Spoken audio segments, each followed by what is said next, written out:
2024 was another year for video games that I think was surprisingly solid for the most part. There were great games, bad games, and everything in between in a year that I didn't initially think could hold up with 2023. With the year over now, I thought I'd make another video similar to my 2023 games review because I want to talk about the games I played, as well as try and redeem myself by actually releasing this not halfway into the year. So, will I do it?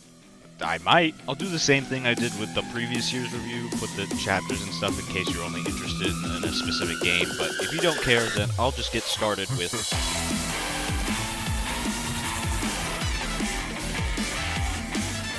Like a Dragon Infinite Wealth is the 8th mainline installment in the Yakuza / Like a Dragon series, releasing on January 25th. It follows both Kasuga Ichiban from the previous game, as well as the original series protagonist Kiryu Kazuma, as they both get involved in more criminal affairs, but this time in Hawaii. I'm gonna say what you can probably already tell or already know, but I am a massive fan of this series. It has grown to be one of my favorite series of all time, so I was pretty excited leading up to the release of this game. Not only because I'm a big fan of the series, but this would be the first mainline game I'm there to experience firsthand, as I got into the series in 2021, 1 year after 7 had already come out. So I think it's not surprising at all to say that I've really enjoyed my time with the game.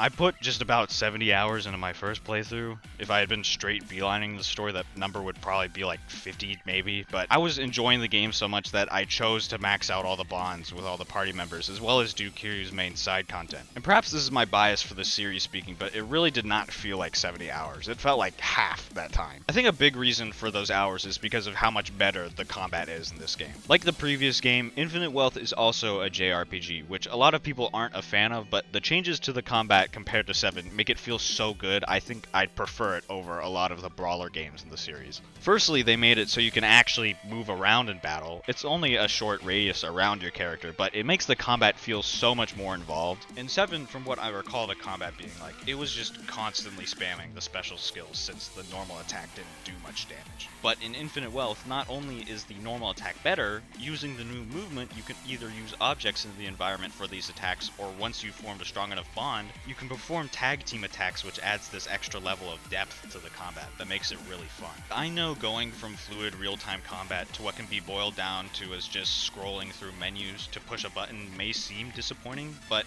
with this new depth in the combat, it makes it feel way more involved, and I really like that. It made me actually want to put in the effort to grind out the other jobs, since you can carry over skills now by maxing out your bonds. It also helped that the dungeons in this game are pretty fun. There are only 2, I think, but pretty much all the floors are randomly generated, so it doesn't get super stale. They could be better aesthetically though, and they do hold the biggest issue of the entire game, which is the doors. Every single time, it slows you down to play the same animation, and it gets so annoying when you're just trying to grind the dungeons. But hey, at the very least, there isn't anything else wrong with the game. Outside of the combat, there is of course a ton of side content in the game, and one of the biggest that I want to talk about is Kiryu's bucket list. For story reasons, I will not say in case you don't know, Kiryu makes a bucket list, which opens up a bunch of sub-stories and markers around the maps to visit. Visiting them not only enhances Kiryu's skills, but more importantly, acknowledges Kiryu's history over his saga of games, in addition to a few of the spin-offs. The series has this problem of barely ever acknowledging past games, so it's nice to see RGG actually mention this stuff.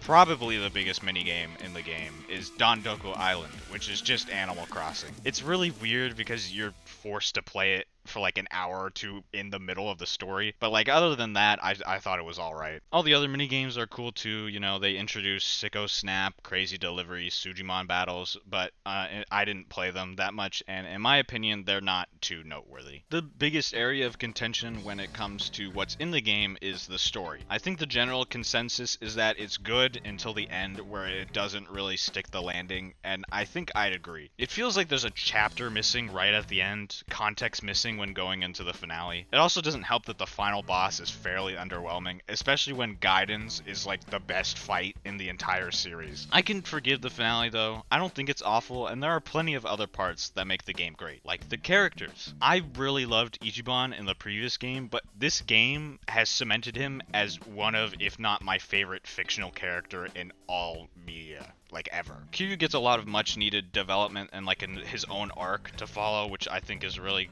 cool.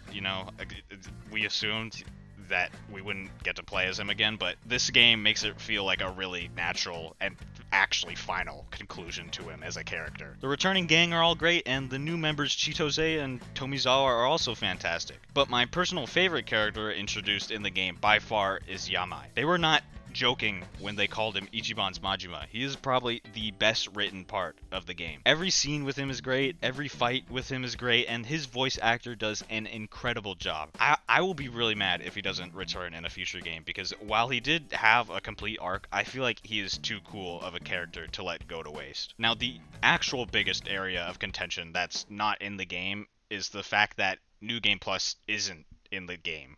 Rather, it is a part of a paid DLC. It's already been said to death, but it's such a stupid and bad decision. It was base content for pretty much every other previous game, so why keep it locked behind a paywall when literally nobody likes that? And you tried it before and nobody liked it when you did it then, so why are you doing it again? The only reason I can kind of see and understand why they did it, they being RGG, Sega, or both, is because the New Game Plus has new stuff in it with the big swell stuff. That being said, if they wanted to charge for that content, I feel like just having a very basic normal New Game Plus, a part of the base game, would make more sense and not be nearly as egregious. It's just really scummy, and I hope whoever is responsible for this decision, as well as the choice to have no New Game Plus in Gaiden, has learned from the massive backlash, which I think they did, because literally, like, just yesterday, as I'm recording this, they announced that New Game Plus is going to be in the new game, so, you know, I think they did. I think I'd say Infinite Wealth is my game of the year. While it has its issues, I think it's still an incredible game and another great entry in the series. The combat is really fun, the story is overall satisfying, I'd say, especially being what I hope is the end of Kiryu's character. There's a ton of fun side content to explore, and like always, the soundtrack is just amazing. I'm really looking forward to RGG's next titles. You know, we got Pirate Yakuza in like 2 months, and then we have a new Virtua Fighter and Project Sentry, which both look really cool. So I'm really excited for what's coming next. Pacific Drive is a supernatural driving sim developed by Ironwood Studios, releasing on February 21st. You play as an unnamed individual who gets abducted into the Olympic Exclusion Zone, an area of Washington state overrun with supernatural anomalies. Now stuck, all you have is a garage and an old rusty station wagon, and you must try to survive with the assistance of others over radio. I remember seeing the game during a PlayStation State of Play, I think, and I really liked the vibe it gave off from the trailer, so I followed it up until its release, and I think it's a solid game. Pacific Drive, I believe, can be defined as a roguelite, as the main gameplay consists of choosing a route to travel, going on that run to collect supplies and materials or do whatever objective you need to do, then returning to your base to fix yourself up and doing it all over again. I think the game does a good job at keeping this formula pretty fresh, as the game has 3 distinct visual areas, a good variety of obstacles and things to look out for, and I believe somewhat, if not completely randomly generated maps, with a few exceptions. I put pretty much 20 hours into my first playthrough of the game, and I don't remember ever getting super sick of it or feeling like it was repetitive or tedious. There's only really one thing that I think is a missed opportunity and a little disappointing when it comes to the runs themselves, and it involves the obstacles I mentioned. When you're out driving, there are a lot of entities and occurrences that can appear that can hinder or get in the way of your run. Things like exploding statues of people, protrusions from the ground, and little spiky balls that stick onto your car. And these are all cool. My disappointment comes from an expectation I had while following the game up to its release, in that I thought there'd be more obstacles that could be otherwise classified as enemies. I feel like from the trailers there was this focus on the weirdness of being in the zone and the threats you'll face on your runs that made me assume there would be more direct threats, you know, things chasing after you, things that were scary. But going through the whole game, there isn't anything like that as far as I'm aware. There are entities and obstacles that move and interact with you, but nothing I'd really call an enemy or remotely scary. Everything is just an obstacle. To me, just the thought of being out on a run in the pitch darkness and then seeing like a big creature or just a glowing set of eyes that would then start chasing after you seems like something that would be really cool. Maybe Ironwood considered doing this and they found it didn't work, or they just didn't want to do it for various reasons. Maybe they did do it and I haven't seen it because I haven't experienced any of the post-launch content. Either way, I'm sure there's a reason why this is the case. And at the end of the day, it's not a reason to not buy the game. It's just an expectation I set up for myself that ended up not being true. I just thought I'd mention it because maybe someone had the same assumption as me and can relate. Outside of the runs, you have the garage. In it, you can fix up your car, make completely new parts, customize the car, and unlock upgrades and new recipes for the car and garage itself. It's a very cozy spot, and I never thought doing car maintenance could be fun, but I found it to be so. Coming back from a long run with the car all banged up and then just fixing it and possibly customizing it with new trinkets you can find was really satisfying to do. There's so much variety too when it comes to the parts, equipment, and cosmetics you can have on your car. It's really fun seeing the evolution of this old banged up station wagon turning into this absolute machine by the end of the game's story. I can't think of any big negatives when it comes to the garage and stuff. The only thing I can think of is the amount of energy you need to buy some of the upgrades felt like a lot, but that usually correlated with the usefulness of the upgrades, so I'd say it makes sense. Overall, the strongest part of the game to me is the atmosphere. The supernatural and sci-fi elements combined with the setting of Washington works really well, and is totally not something I like because I live in Washington myself. I just think it's cool. Whether it's raining, pitch dark, clear skies, overcast, or the zone storm enveloping everything, the game looks fantastic. The world it crafts around the Olympic exclusion zone is fascinating, and the characters you listen to over the radio, Oppie, Tobias, and Francis, are all pretty decent characters and fun to listen to. One thing I think could have been a little better was the main story, as it wasn't anything super engaging or narratively deep, I'd say. Not bad, but not great either. Still, the game's premise and atmosphere is what sold me on the game the first time I saw it, and I think it still is the game's best quality. Pacific Drive is a fun, frantic, roguelite car driving game that I definitely recommend. It can be a bit time consuming with runs taking a bit, but I believe Ironwood has addressed this and is listening to feedback and criticism of the game. So if you like how it sounds, once again, I definitely recommend it. I think it is a really fun game. Helldivers 2 is a co-op shooter developed by Arrowhead Studios, releasing on February 8th. You play as a soldier a part of the Helldivers, the warriors of Super Earth who spread democracy and freedom across the galaxy, fighting those who threaten Super Earth's freedom and democracy.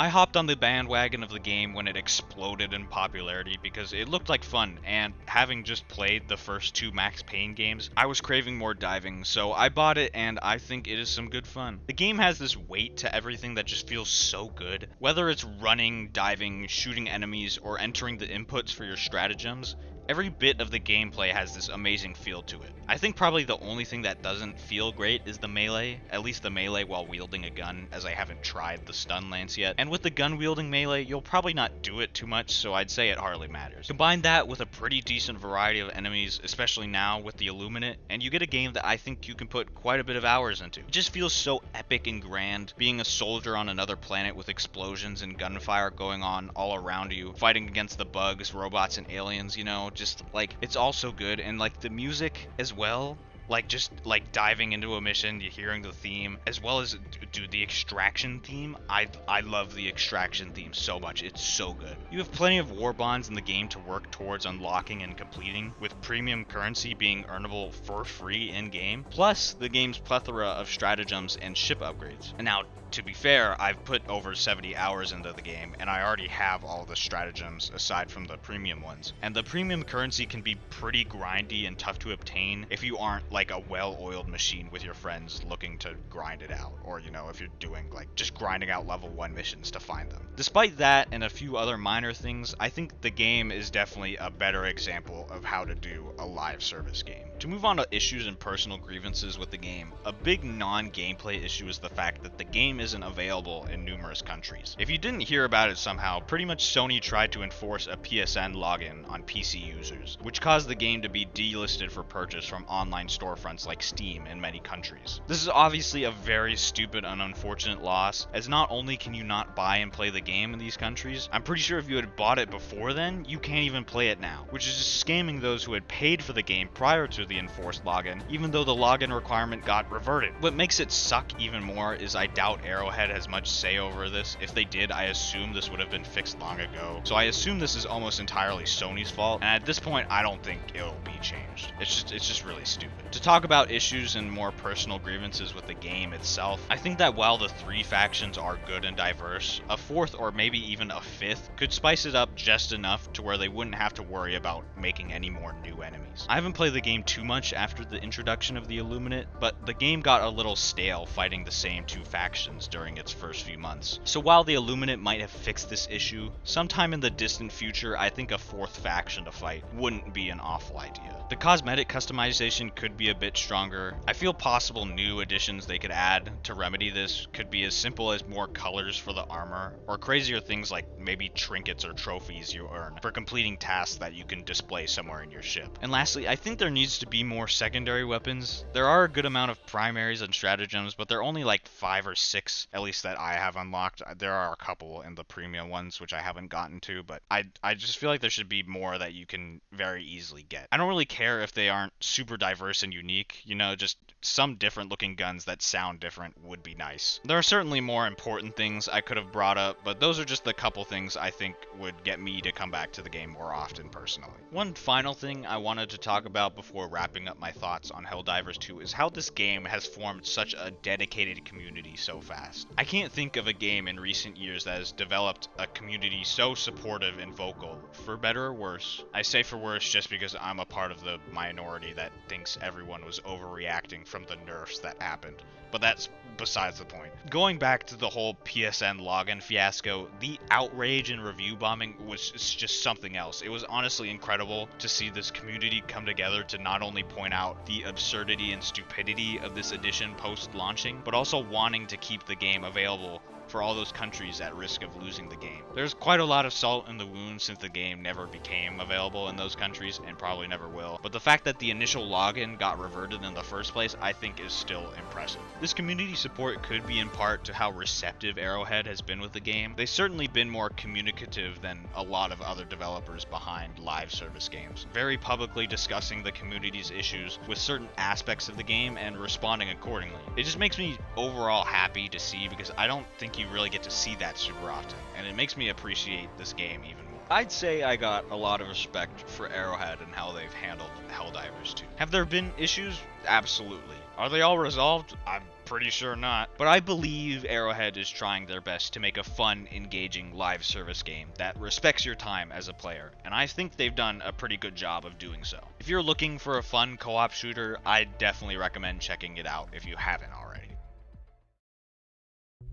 Abiotic Factor is a survival game developed by Deep Field, releasing in early access on May 2nd. You play as a custom-made scientist arriving for your first day of work at the Gate Cascade Research Facility. However, you find the place in disarray, overrun with aliens, private militia, and various other oddities that you gotta keep your eye out for as you try to escape. I remember seeing the game when it was just released, right on the front page of Steam, and from the presentation of the game, I thought it looked really cool. If you can't tell, it's inspired by the original Half-Life, both in its graphics and setting, and with Half-Life being one of my favorite game series, I bought it. And even though it's still in early access currently, it is a phenomenal survival game and one of my favorite games to come out of this year. I think what makes Abiotic so special and unique is the setting change compared to other survival games. I'm sure there are exceptions, but all the survival games I can think of at the very least take place mainly outside in nature, which is not the case at all with Abiotic. The game is split up into several of the sectors of the facility, starting out with the office sector. All of the main sectors of the game take place in the underground facility, and the only time you go outside is with certain portal worlds. This makes it so you don't have the same loop other survival games often have of chopping down trees and hunting wild animals, which feels fresh. Rather than chopping down trees, you deconstruct office furniture or objects in the facility, and you don't hunt typical animals if you are hunting. Also, these sectors work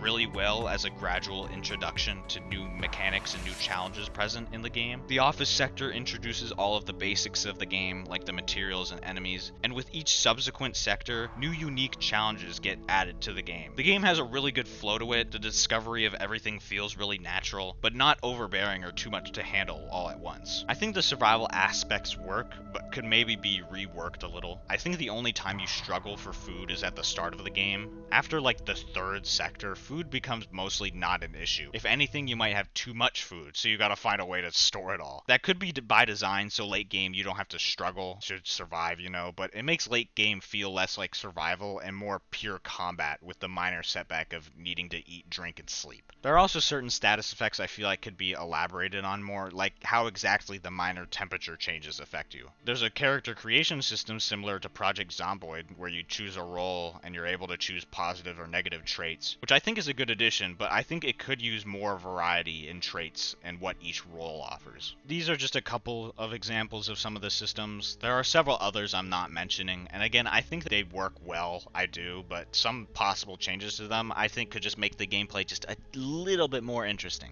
One thing the game manages to do very well is very obviously pay homage to Half-Life, but also have its own identity. There are very obvious parallels with the setting, themes, and creatures within Half-Life like the headcrabs, vortigaunts, and military. However, Abiotic goes beyond just those similarities, even having its own original ideas or taking inspiration from other media as well. It has its own distinct characters, none of which I think could be reasonably compared to any Half-Life character. A big part of the game, the Immurement Registry, is similar to SCP, and there are references to other games like Silent Hill and Super Mario 64 and soon Portal. There's so much more to this game than it seems, and boiling it down to just something paying homage to Half-Life I think would be doing the game a disservice to just how unique and different it could be. I think that Abiotic Factor is a pretty underrated game. It does have several thousand reviews on Steam with an overwhelmingly positive rating, but I feel like I've seen nobody talk about it. I think the game deserves more attention and love because I can't remember the last time a survival game has grabbed my attention as well as Abiotic has. I've already put in over 100 hours into it, and I can definitely see myself putting many more into it in the future. Like I mentioned earlier, the game's still in early access with 2 major updates planned before the 1.0 release, and many more possibly beyond. I know that I'll be eagerly awaiting and watching this game's development, and if you haven't already, I'd highly recommend you do too.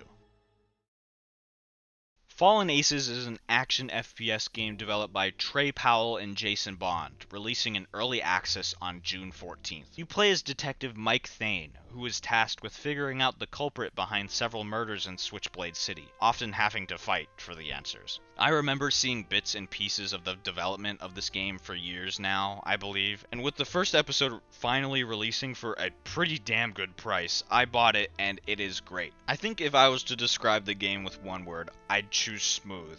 Which I think is a weird choice, but it's just because every aspect of the game is incredibly polished. Firstly, the art is fantastic. The cutscenes are gorgeously illustrated, and all of the in-game assets look great, if a little goofy at times. Every bit of the gameplay, from the movement to the combat to the immersive sim elements, feel really smooth as well. Combine that with how freeing the game is, and you get a really fun, open experience. You know, in one level, you can be having intense hand-to-hand brawls, and then in the next level, you can just start chucking rats at people. It's amazing. The 5 levels currently in the game are all pretty solid. My favorite is probably the second level, the docks, with the final level right behind that. Both are pretty open, with a lot of fun things to find, especially the guy in the final level absolutely blowing up the toilet. Like, that is probably the funniest thing in a video game ever. I think if I were to criticize anything, I think the way you do directional attacks is a little awkward, at least on mouse and keyboard. I'd end up resorting to using just the basic punch in hand-to-hand combat, rather than using the different hooks and kicks you can do. Other than that though, once again, it is an incredibly smooth, fun game. Given that there are only 5 levels, I can't think of much to say about the story as it is. You know, it's not like Infinite Wealth big, but I do like what's being set up. I like all the characters that have been introduced so far, but I especially like Mike and Nightwave. You know, they're fun to listen to, and both of their voices are great. I think it's very easy to tell there is a lot of passion put into this game, as it shows in everything, and it makes me love it even more. I'm excited for whenever the second and third episodes release, because assuming they are of similar, if not better quality, then it could make for a very fun and engaging story. I can't think of much else to say about this game. For like the 1,000,000th time, it is really damn good. I'd highly recommend it. It's a great price, and with 2 more episodes in the future plus workshop support, I think as well, I could see this game becoming like something iconic like Hotline Miami, you know. At the very least, I believe it deserves that love and support.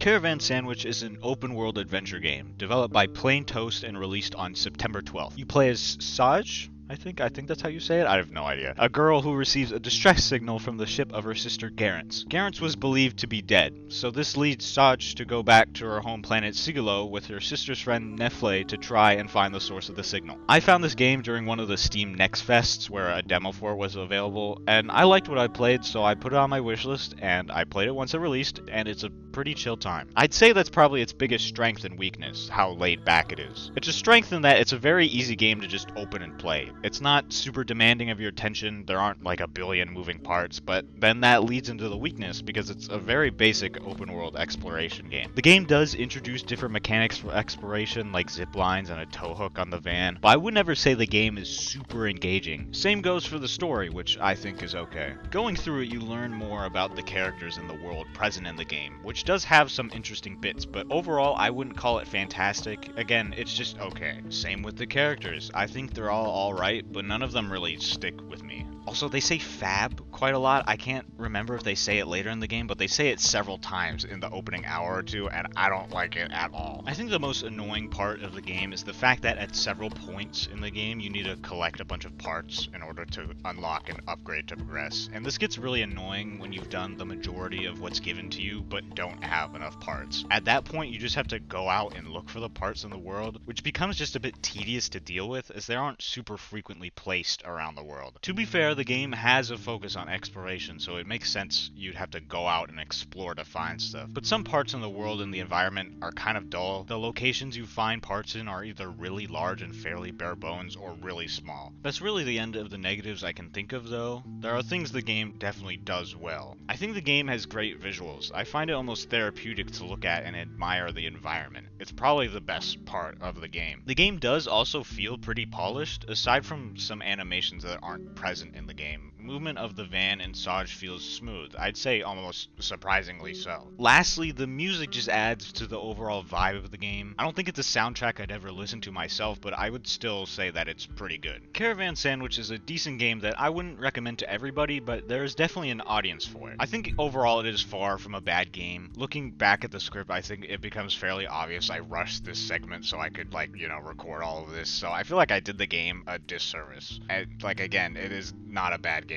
If you're looking for a more cozy game, or think it looks good, or I didn't make it sound completely unappealing, then I'd recommend it. Dungeons of Hinterberg is an action-adventure RPG game developed by Microbird Games, releasing on July 18th. You play as Louisa, a lawyer who is taking a vacation to Hinterberg, a tourist destination that prides itself on its dungeons and magic that people can take part in. I believe I either found it somewhere on Steam or saw someone on social media mention it. Either way, just from the cover image, I thought it looked cool, so I played it, and yeah, I would say that it is cool. At its core, I think the best way to describe the game would be that it's a pretty simple game, but with a good amount of variety in everything. For example, in combat by default you have a light and heavy attack. The physical attacks are very simple slashes that you can switch between, but there aren't any fancy combos or anything, or other weapon types for different animations or whatnot. The variety comes in with the items you can equip and your magic skills. In total there are 4 zones in the game, and each has 2 unique magic skills that you can utilize only in their specific zone. So in the first area you explore in, for example, you can get a ball on a chain and an exploding barrel, but you can't use those abilities in the other zones. The first is always some kind of projectile, but the second is very different between each zone. Then later on in the game you get conduits and charms. The conduits are like more magic skills, but you get to have 3 that you can carry between zones and swap them out for ones earned, bought, or found. The charms act more as buffs, but give some unique mechanics like slowing down time. And that's just all in the combat. Another example is the dungeons in the game. There are 26 dungeons in total, but everyone has some distinct gimmick or challenge that they focus on. There are a few that are boss fights, ones that mess with the camera perspective, and ones that focus on a specific gimmick for puzzles or exploration. You combine all of that with the unique cast of characters you can speak to and the pretty solid enemy variety, and you get a game that, while basic, manages to stay fresh and fun through its 10+ hour story. Speaking of the story, I think that it's alright. I don't think it's anything super thrilling and engaging, but I'd call it far from bad. I think the same can be said for the characters. They all have different personalities and outlooks outlooks on magic and completing dungeons, and they do get some depth through their storylines that you can complete, but I feel like I ended up viewing them as a means to get the benefits they provide, as laid out by the relationships tab in the game. I wouldn't hang out with the characters I thought were cool, I was hanging out with the ones that I thought would give the coolest things to me. Could just be a me issue though. The game's art style is great. I can imagine for some it might look unappealing, but I like the way it looks. The gameplay loop is pretty satisfying as well. The days are structured into these chunks, so you start out the day by choosing an area to explore. Then in that area, you either can complete a dungeon or just relax to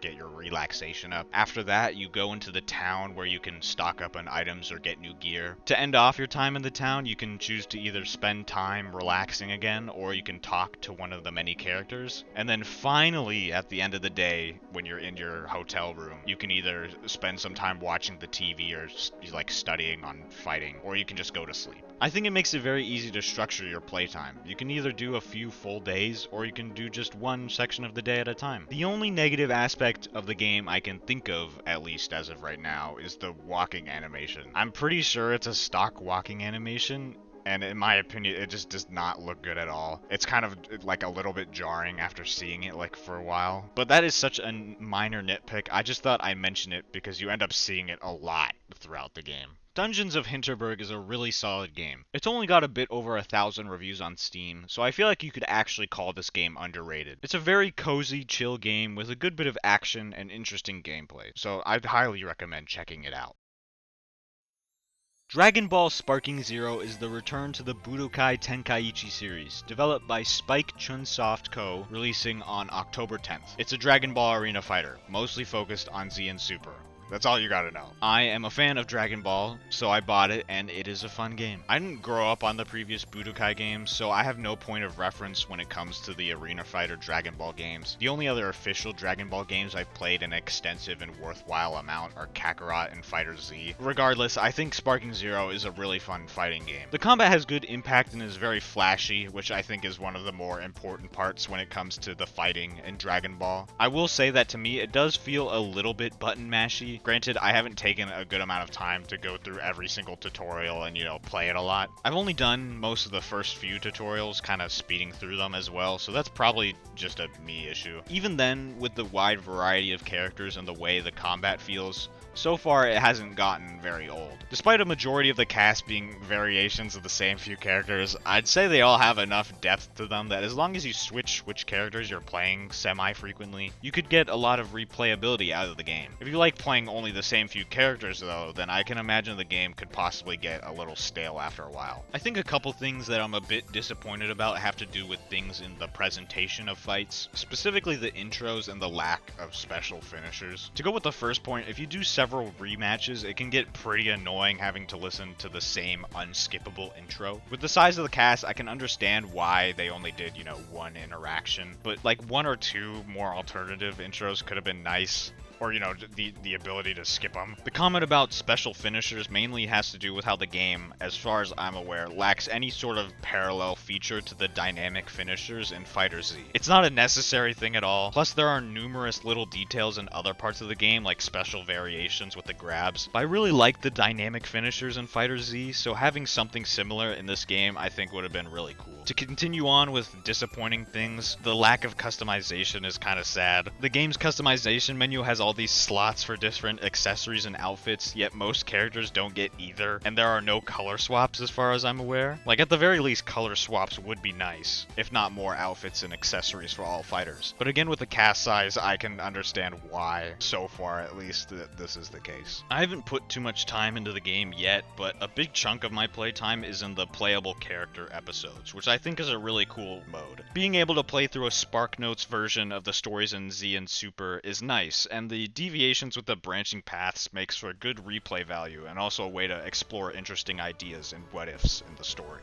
I think it'd be a fair assumption to assume that the fights would be easy for the sake of a story mode, but quite a few of them, at least in Goku's section, gave me a really tough time. Especially against Goku Black. Like, for some reason that fight was so annoying to do, but I managed to get through Goku's whole saga without reducing the difficulty, so You know, I'm mildly proud of that. For some minor things in the game that I like, I think the effects work for things like the beams and auras are really good. They're so bright and beautiful at points. The game overall, I think, just looks really solid. Another thing is the girl talk in the index. I think it's just a funny idea that's executed well. You know, it's fun to hear their insights in all these different characters in the series. And lastly, the main menu is really fun. Having Goku travel between all these locations for the different parts of the game is a fun way to showcase all these characters throughout the series history. You know, at least Z and Super's history. I think you can feel the love and respect for the series within the game itself. It is a very well done love letter to this iconic series. If you aren't a Dragon Ball fan, then I don't think I could recommend Sparking Zero, but if you are, then I definitely would.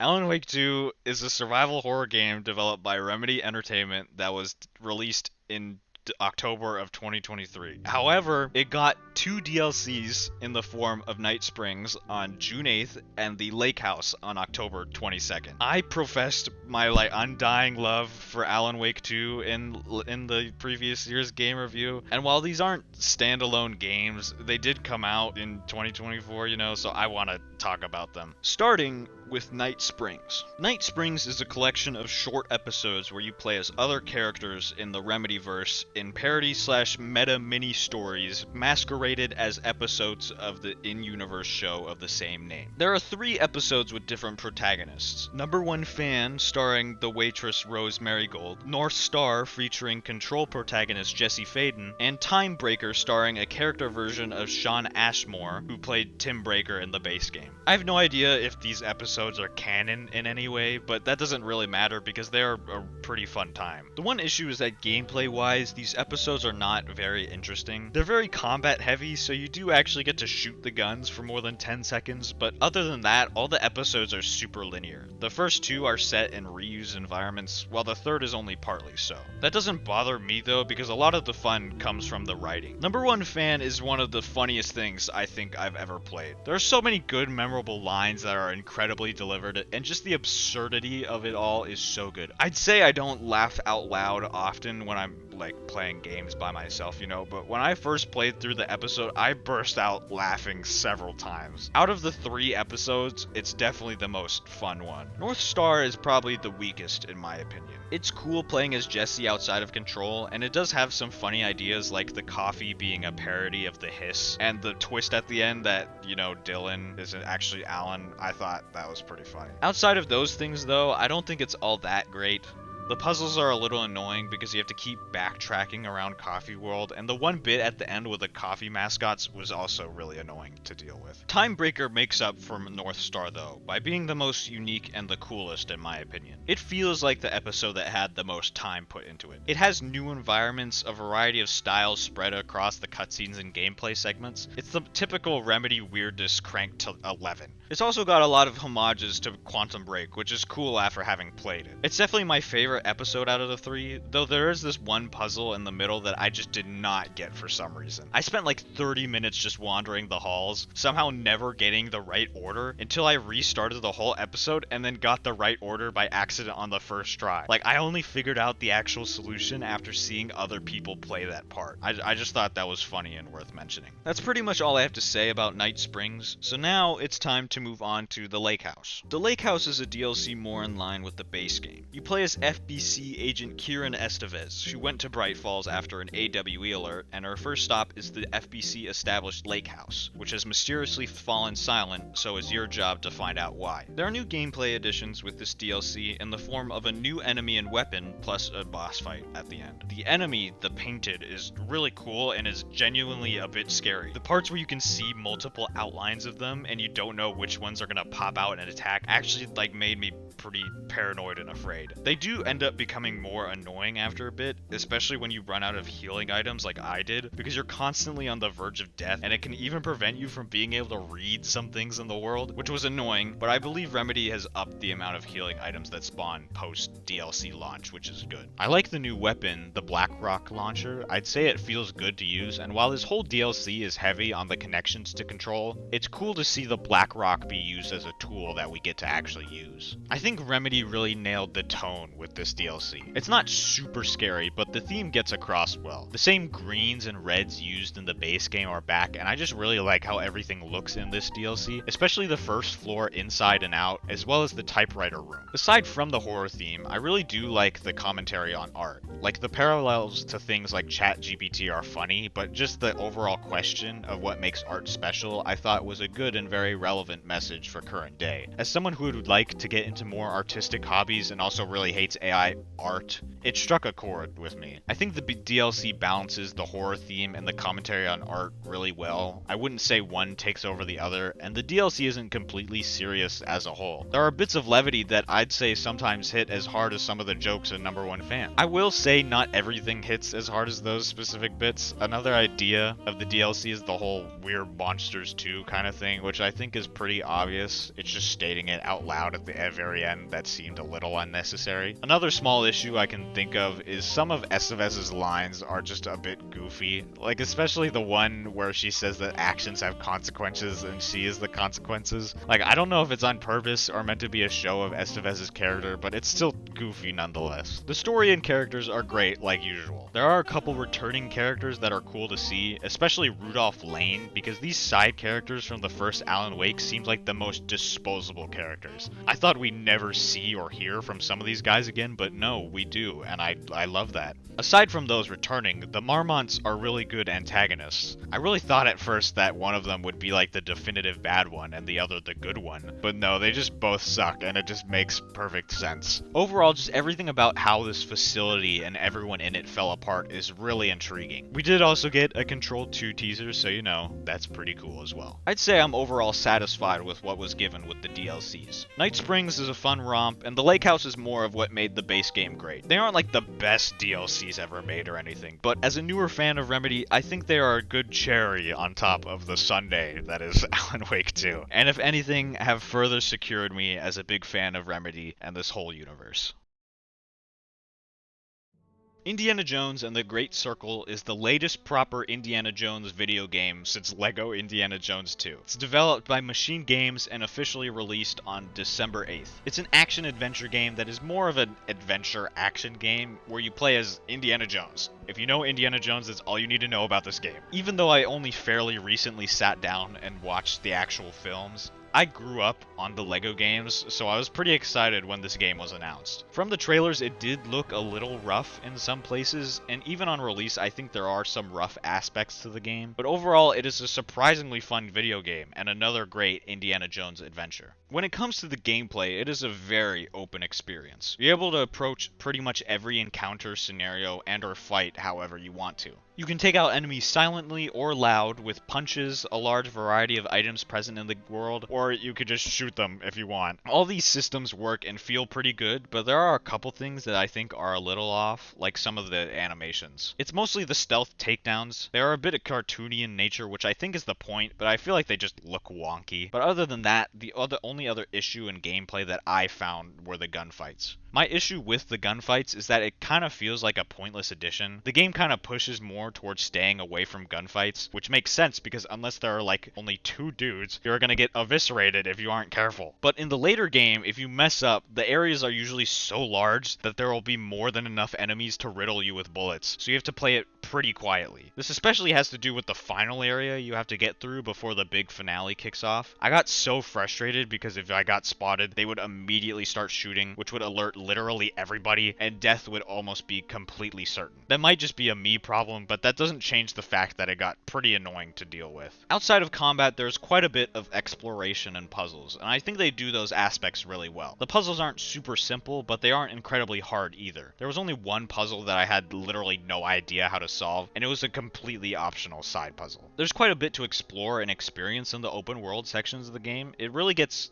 the vibe of exploration right. They're all very good looking locations filled with interesting characters and secrets to uncover. The AI of the NPCs I found could be a little wonky sometimes, like with the companion character Gina, who would just walk in weird places or play animations while walking that I don't think were meant to be played, or just block me in that she would either be just standing in my way or would not move so I literally could not not progress. I think the best part of the game and what it nails best is getting the vibe and atmosphere of an Indiana Jones adventure. Troy Baker's performance as Indy still blows my mind. Like, I think you can still tell it's him, but it feels very easy to ease into believing that it's not Troy, but Harrison Ford. The overall story and adventure of the Great Circle I think very much fits with the type of adventures shown in the films. Gina is a pretty fun side character slash companion, although I think her and Indy work better as friends. To me it felt like the idea of them falling in love was being pushed a lot, which I wasn't a super big fan of. Voss is probably my favorite Indy villain. I think his character and performance in this game was incredible. Locust is a neat side character too. The fights against him are a bit annoying, but as a character he is pretty cool. If you are a fan of the Indiana Jones movies, I feel fairly confident in saying you will enjoy this game. It's just as fun and intriguing as the movies. One last thing I wanted to talk about is the length of the game. If you just beeline the story, you can probably beat it in 11 or 12 hours. I did a tiny bit of side stuff, so it ended up taking me about 14, but it still feels surprisingly short to me. I feel like the game could have gotten away with being a base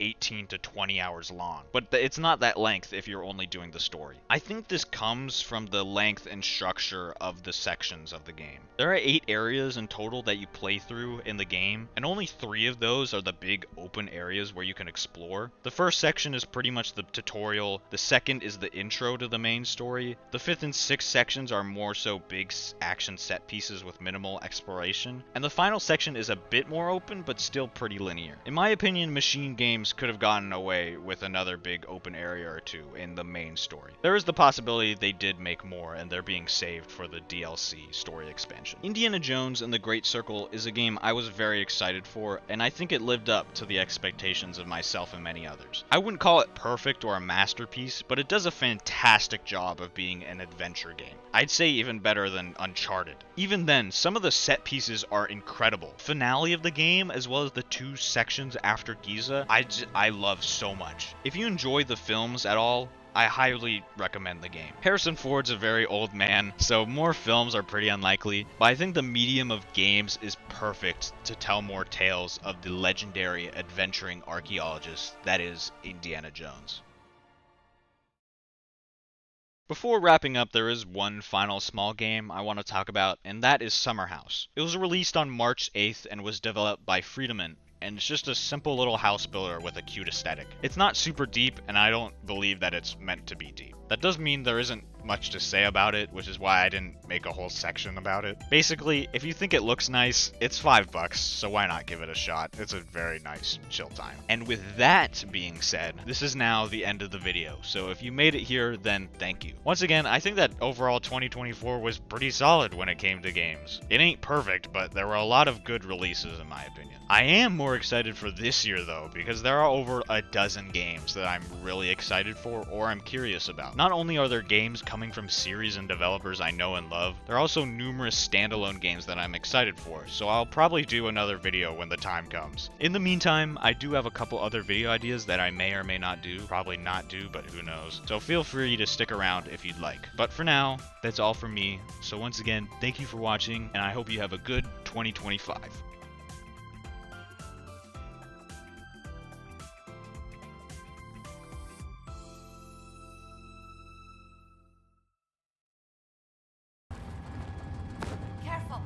I got it.